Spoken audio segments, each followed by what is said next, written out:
Hello বন্ধুরা, আজকে আবার আমার ছাদ বাগানের হলুদ তুলছি সেই ভিডিও নিয়ে তোমাদের সঙ্গে শেয়ার করতে চলে এলাম। এর আগে রসুনের ভিডিও তোমরা দেখেছ, রসুন বনেছিলাম।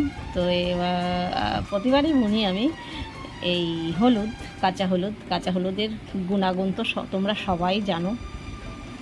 তো আমাকে আমার সেই প্রতিমা বান্ধবী দিয়েছিল হলুদ, আমার যা কাজে লেগেছিল, তারপরে বাদ বাকিটুকু আমি বুনে দিয়েছিলাম।